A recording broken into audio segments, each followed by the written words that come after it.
back to the TD Podcast. We are your hosts, Tony and Dak. And in today's episode, we are going to be going through our Week 10 recaps and our Week 11 previews, as well as our power rankings at the end of the episode. But before we get into the meat and potatoes of this episode, we have our headlines, injuries, and a couple of questions to get us eased into the episode. So, Dak, do you want to kick us off with some headlines? Yeah, last night's game was just terrible. If I'm being honest. Yeah, no kidding. Um, the the past two primetime games just weren't very good. Offense is coming at a just at a All-time shortage, I low. guess. Um, and The Eagles got it done though. They tend to find their ways of winning those games. And Saquon Barkley, got it done when he needed to and made a decent move when he needed to the most. Um, the first primetime game we had, I'm sure you were very, very into that one. The Broncos just barely beat the Raiders. That was a very, very close game.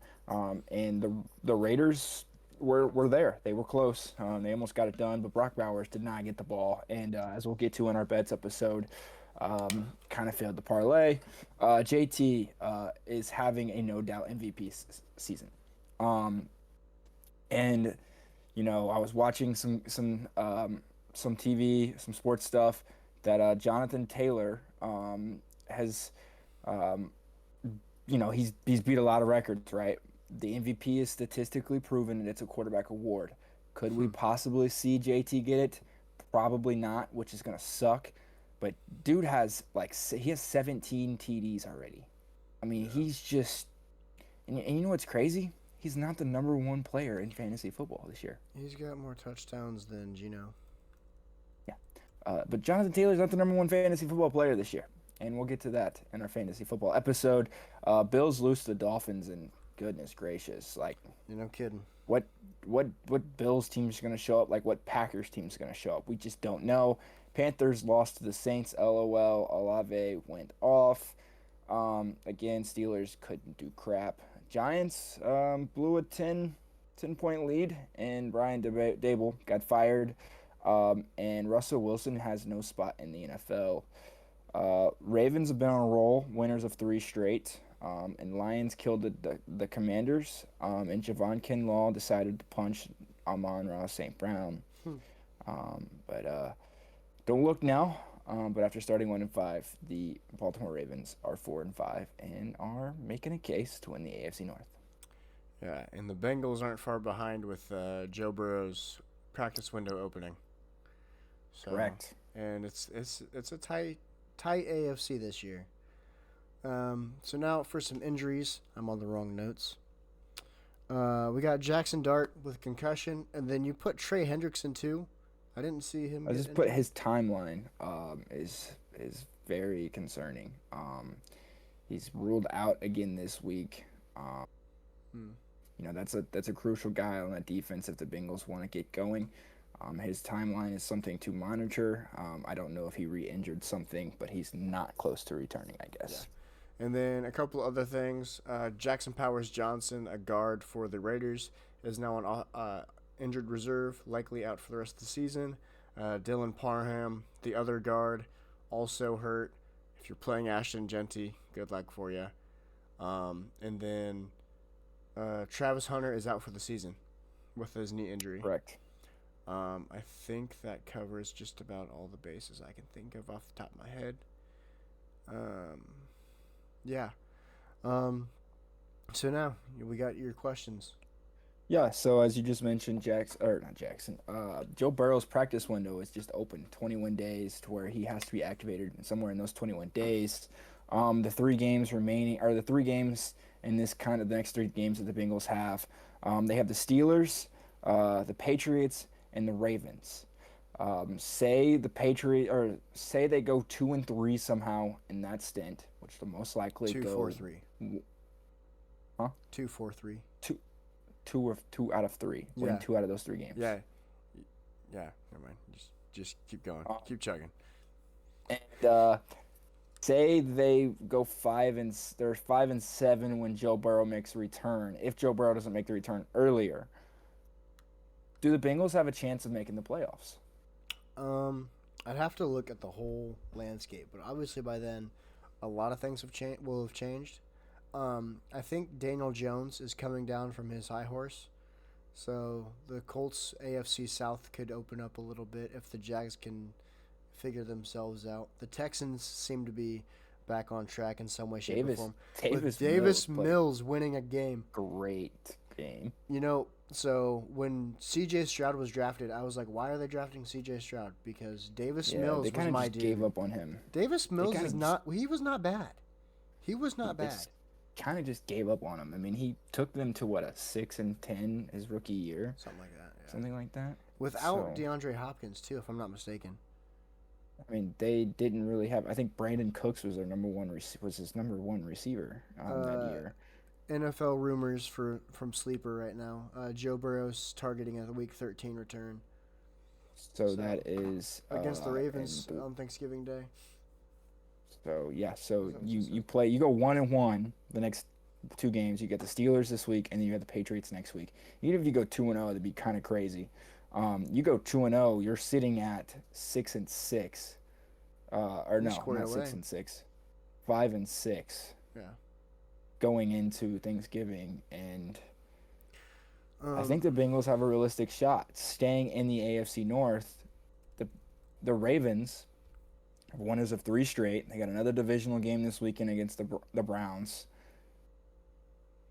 Do the Ravens legitimately have a shot at making the AFC Championship game? Because the playoffs, I mean, they're favored to win the division. Lamar's back. Lamar's healthy. Do they have a shot at making a deep run in the AFC? I don't know. After watching this last week's game, they're so weird. Like, they were very meticulous, and we'll get to it. I don't know. I don't know if I'm bought into the Ravens being an AFC Championship team. I don't know who's going to be in the AFC Championship. Like, usually you can, pinpoint it. But, this year, the Chiefs aren't even in the playoffs right now. I don't think. No. I think they're Patriots, Bills, Steelers, Colts, Broncos, Chargers. Is it 8 teams? Okay, then they're probably 7. in. It's 7 teams? They're 7. Then it's between it would be the Jags because they beat the Chiefs. So the Jags would be in. The Chiefs aren't even in right now. And the Jags, you don't necessarily know what team is showing up.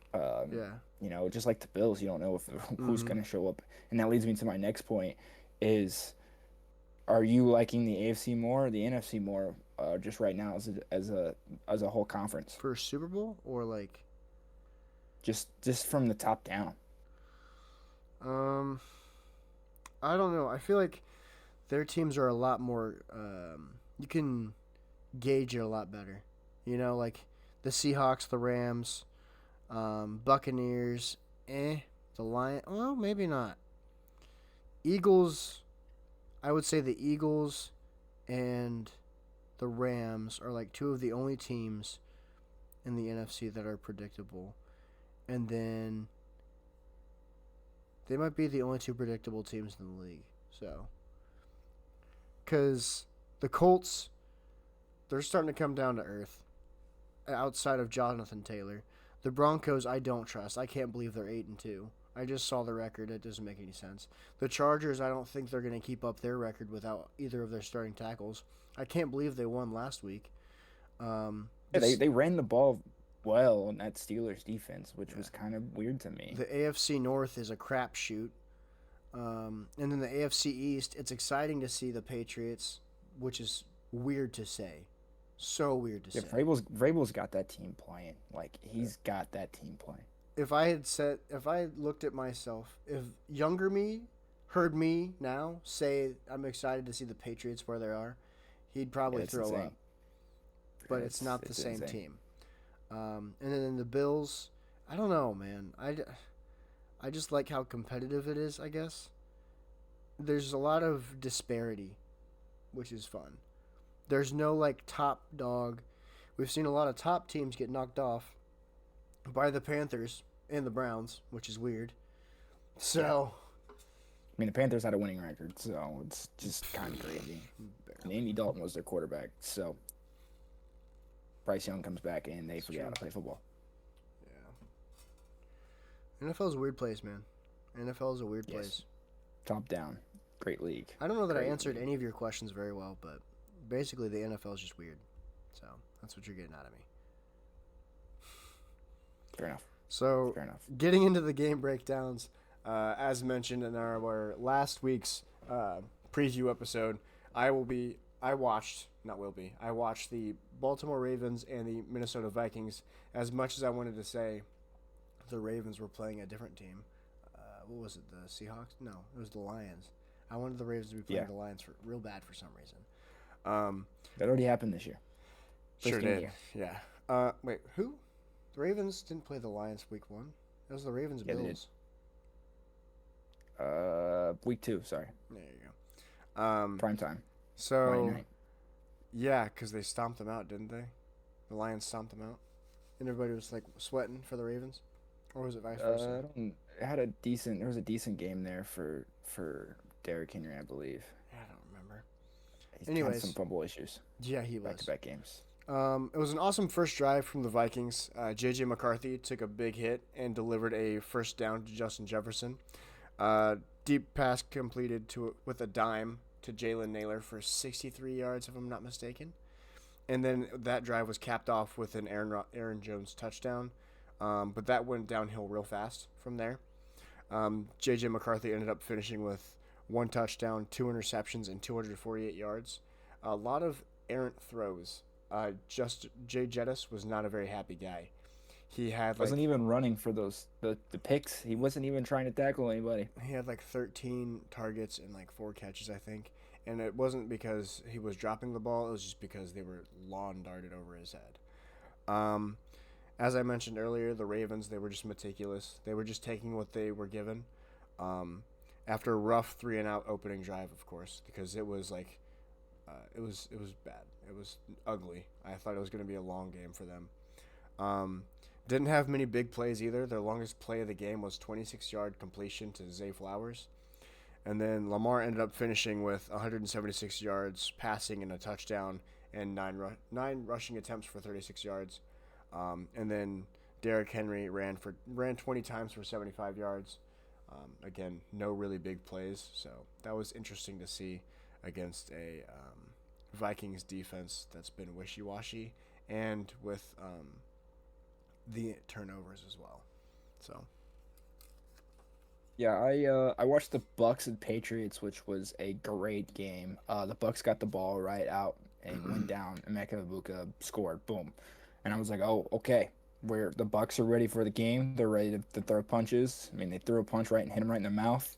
And the Patriots just slow, methodical, and eventually came back and took over. Patriots first drive, 4-and-out. It went for it, 4th down, got it, and then they had a punt. So, Bucs then went 3-and-out, and we're like, okay, this game's gonna be a little slow, and it was. The Bucs offense got a little stagnant, and then Drake May just started to play Drake May football. Open it up for Travion Henderson, and Travion Henderson had a great game, finished with 14 carries, 147 yards, and 2 touchdowns. Patriots had the ball deep in the red zone to end the first half, and went for it on 4th down with 2 seconds left instead of kicking a field goal, and Drake May threw a great ball to Stephon Diggs, and the Patriots just never looked back from that play. They went into the half 14-10. Travion Henderson right out of the half 55-yard run to put the Patriots up 21-10. And then Mac Hollins, dude, had 10 catches. He had 10 catches? Or 10 targets. Oh, okay. 6 catches, 10 targets, 106 yards. He had a great game. And he's had 2 out of the last 3 weeks have had really, really big weeks for the Patriots. And Kyle Williams, their 3rd-round draft pick, had a great game as well. Mm-hmm. The young guys, the rookies are stepping up, making plays, and Vrabel's doing the coaching on the sidelines. He's letting the guys know, hey, this is what we do. This is how we do it. And the guys are responding well. And as a guy that's in his first year as a head coach there, is great to see. Patriots deep ball kind of put the nail in the coffin later on in the game, and then Travion Henderson, as he did again, had another rushing touchdown. Drake May looked really good, finished with 270 yards, 2 touchdowns, 1 interception, as the Patriots went on to win 28-23, and covered and got their point and a half, I think is what it was, that we were both on, saying the Patriots are going to win this game. I think if the Bucks are healthy, it's a different story. Having Mike Evans and Chris Godwin out there would have been huge for Baker Mayfield. But instead, he just had Emeka Egbuka. Tez Johnson played a great game, though. He's been stepping up a lot for the Buccaneers. But again, it's about wins and losses in the NFL. There's no moral victories, and the Patriots got it done and moved to 8-2. Yeah. Pardon me, I'm just sending a trade for Kyle Williams. Now we move to our we move to our next section of the episode, which is our power rankings. There was quite a bit of shaking up this week. At least for me. Let me see what it was last week, just to get a little refresher here. I should just start keeping them up there. Have a week 1 and week 2. But that's besides the point. We both had Bills number 1, and the Bills dropped significantly on mine, and I believe they dropped all the way off on yours. Yeah, they're not on mine anymore. It's I kept them at 4 for me, just because of the simple fact that it is a division game. I give them some credit, and the Dolphins did just fire their GM, so they're playing with a little bit of freeness, but Josh Allen, he didn't necessarily struggle, but he struggled. The offense kind of looked stagnant for the first three quarters, and Tua looked decent on them, and that's scary considering how bad Tua has struggled all year in this game. But the first time they played, the game was pretty close as well. So, again, a divisional game. I don't necessarily say that the Bills are terrible and should drop off the list, because 2 weeks ago they played a really good game against the Chiefs. Yeah. So, as I mentioned, there was a lot of movement on my list. The Bills were number 1. They are now off my list. The Rams were number 2. They are now number 1. The Colts dropped 2 positions to the number 5. The Lions went up 2 positions to number 2. And then the Seahawks came out of nowhere, went to number 3. And the Patriots went up 1, and the Chiefs stayed where they are. So the Bills, I understand divisional game, but you just can't lose those games. Not when you're already not leading your division. Correct. Not when you're already losing these easy games.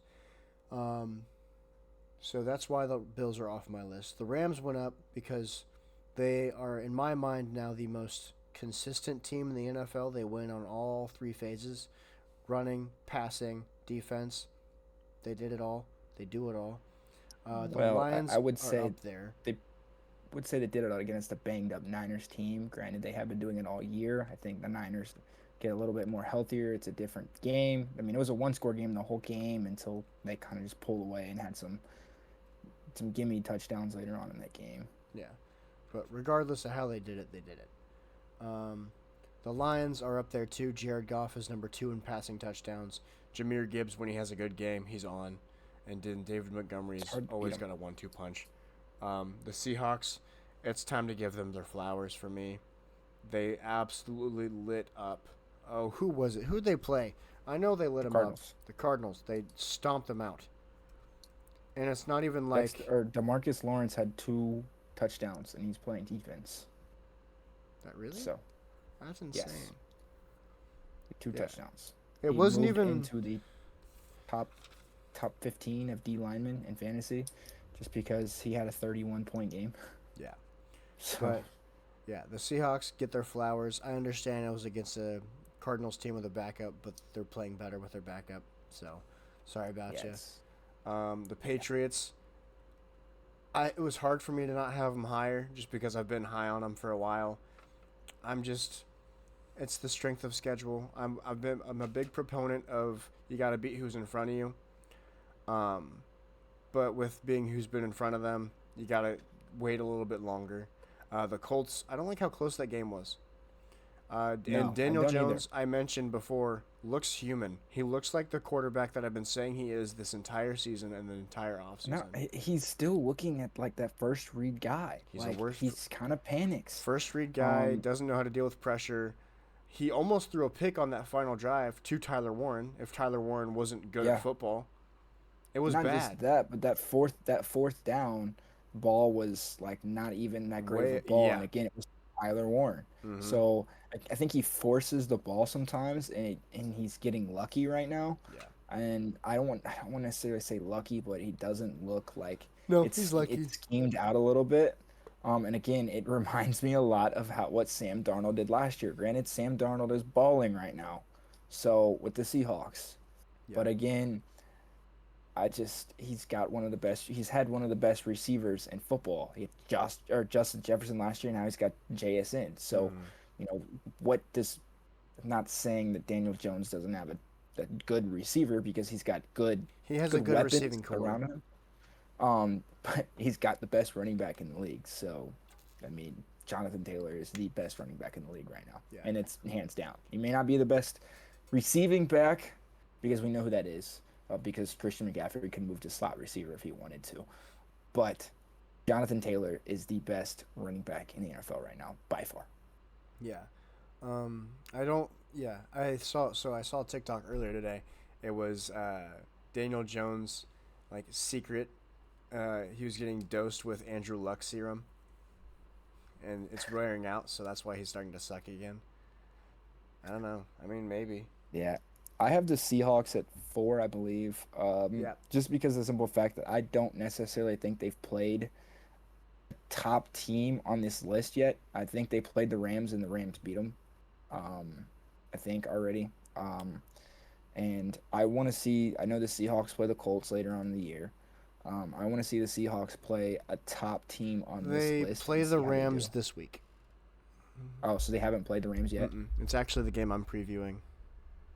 Okay. So yeah, I want to see the I want to see the Seahawks take on another team that's going to get pressure on Darnold. That isn't just going to let him sit back there and just go, oh, you can throw the ball over us because you're a quarterback. You should be able to throw the ball over somebody. Mm-hmm. If you're an NFL quarterback, you should realistically be able to throw the ball and get 150 to 200 yards a game. Kyler.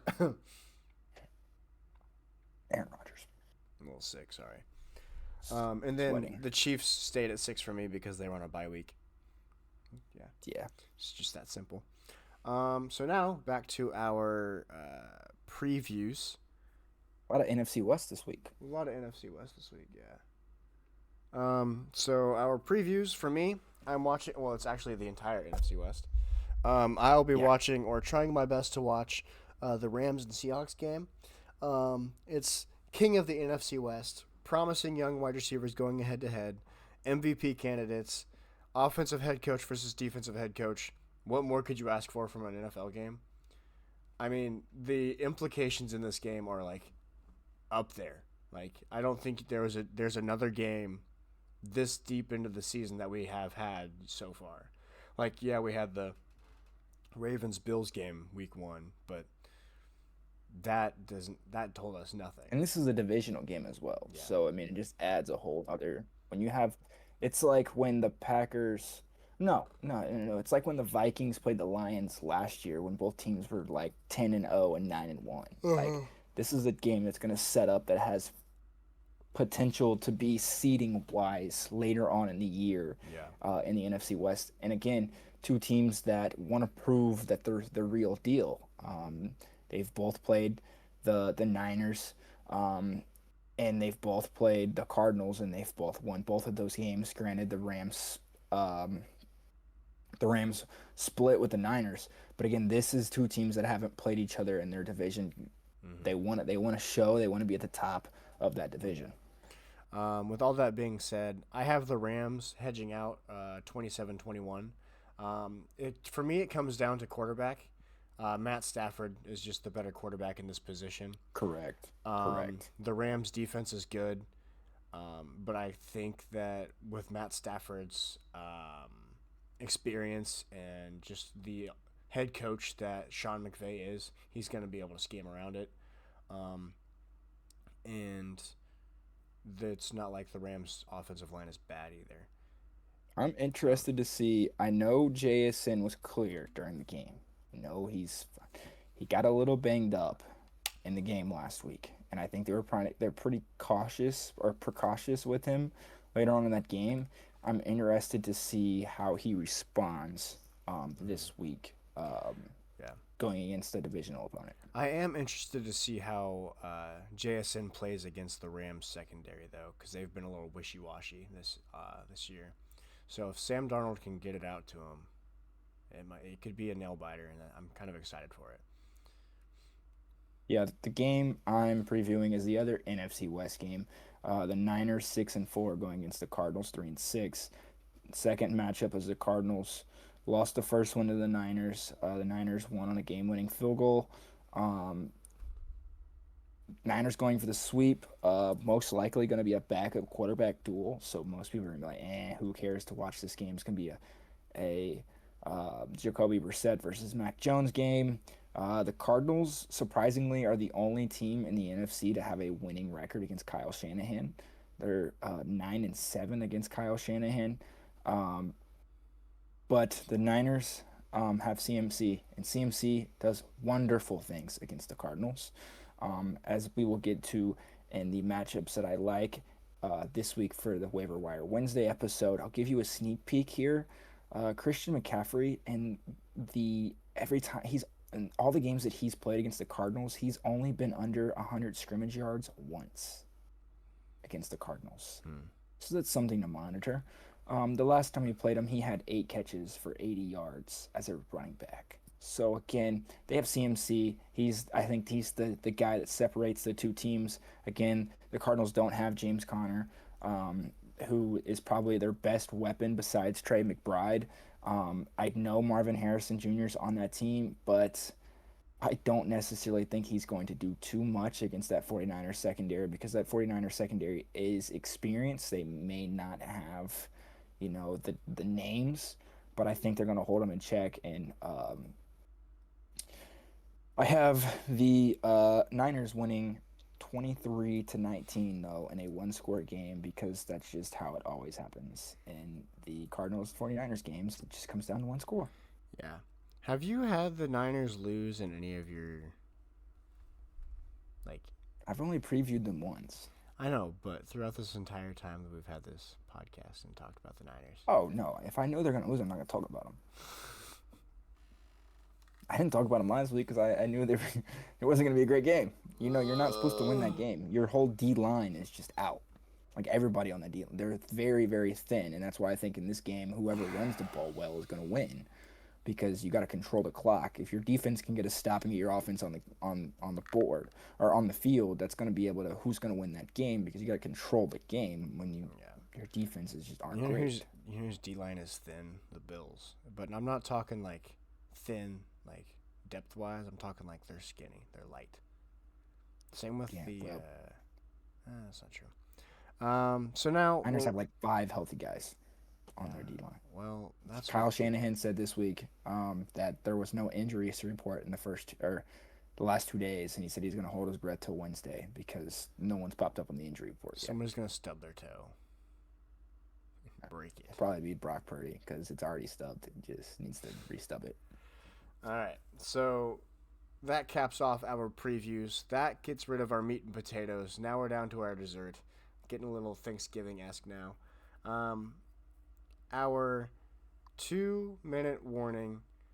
Dak just saw my hot take. So our 2-minute warning is where we just hot takes after hot takes. We each get 2 minutes. I tend to not have very many, but I've got one this week, and I'll start my time now. I think Pete Carroll is a one-and-done head coach. I don't know that it's me thinking it or me hoping. But it's definitely a Probably both. combination. Yeah, it's definitely a combination. I just don't feel like I feel like we were sold a bag of hopium. I was I've been talking about it all season. I was so in on him, and then Pete Carroll was just empty bag of goods. Like it just sucks, and I don't think the defense is well. I don't think I blame him for Geno, quite frankly. Um, I feel like there were plenty of other options. Sam Darnold at this point would have been better. I would have been so upset if we had Sam Darnold because I was totally off Sam Darnold. I don't like him, but he's doing better. Daniel Jones is doing better. Why didn't we trade for Anthony Richardson? I'd have been fine with that. He's got a broken eye. I don't care. Geno Smith might as well. He's got 12 interceptions and 11 touchdowns. Um, just the mismanagement of this Hey, team. they wrote me off, but I didn't write back though. Yeah, well, he better start. It's time to start He writing. better go back to school because he needs to learn how to write. Um, so basically, Pete Carroll has not managed this team very well.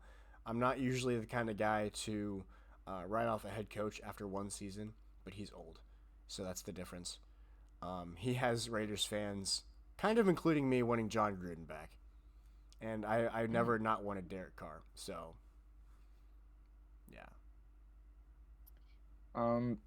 So my 2-minute warning is a little hefty, so I'm gonna try to get it off as quick as possible. But Jonathan Lord. Taylor is the NFL MVP. I can No agree. ifs, ands, or buts That about shouldn't it. be a hot If take. they, Daniel Jones give it isn't to good him at right now. football, so But Russell Wilson doesn't have a spot in the NFL. Got Brian Dable fired, and the Giants made a huge mistake with firing Brian Dable. You got your guy. You got Jackson Dart. They're starting to get some momentum. He goes out, and then they blow a 10-point lead. That's not necessarily on Dable. I mean, Russell Wilson has not been ready to play a football game the whole entire year. And whenever they moved on from him, the Giants have been a totally different team. So then you fire Dable when he's doing well. They've been in games. They've been performing decently well with Jackson Dart there. You're missing two of your top guys, and they kind of just said, Tyrone Tracy, you had a great year last year, but what are we going to do with you now? They're not scheming off of what's there. mm-hmm. And I don't think management wants to set them up for success. And, you have Cam Scatterbo, you have Malik Neighbors, who are both hurt. You have a bunch of offensive firepower moving on to the next year, and you're now going to blow it all up for what? Yeah. For what? I think the You biggest have momentum. Yeah, I think the biggest mistake with this is they're not firing Joe Shane. We've seen it plenty of Yeah. times. Like Joe Shane, I don't think is a bad GM Their per se. Their defense is one of the worst in the league. Yeah, And the defensive coordinator's not gone. The I feel like- GM yeah. who set this all up is not gone. Yeah. But yeah, let's fire the head coach because he's in charge of all of it. No, you fire the darn guys that put him in this position. They wouldn't put him in this position. He's going off of what the guys are telling him. And again, worst firing I think this year. Brian Callahan deserved to be fired. He's got Cam Ward looking like a dumpster. He had Cam Ward look like a dumpster fire. But Sitting duck. I mean, I think John Gruden could possibly be the head coach of the New York Giants next year. And I realistically think that he's paid his time and he's got a chance. But I wouldn't be surprised if we're hearing the Lane Kiffin talk going to the New York Giants either, because that's his guy in college. Lane Kiffin could move up. Just because of the celebrity type of coach that he is. He's already got that brand. It's not like you're bringing in a guy that's, like a Matt Rule who came out of Baylor. Like, you're not bringing in a guy like a that. Joe Judge. Yeah. But Bob the Ravens, McAdoo. to me, are a Super Bowl contender. The record doesn't show it right now, but the NFL will have their way with getting Lamar Jackson in there, and I think they are a Super Bowl contender. CMC is Comeback Player of the Year for sure. It's already been solidified. And Mike Vrabel is Coach of the Year.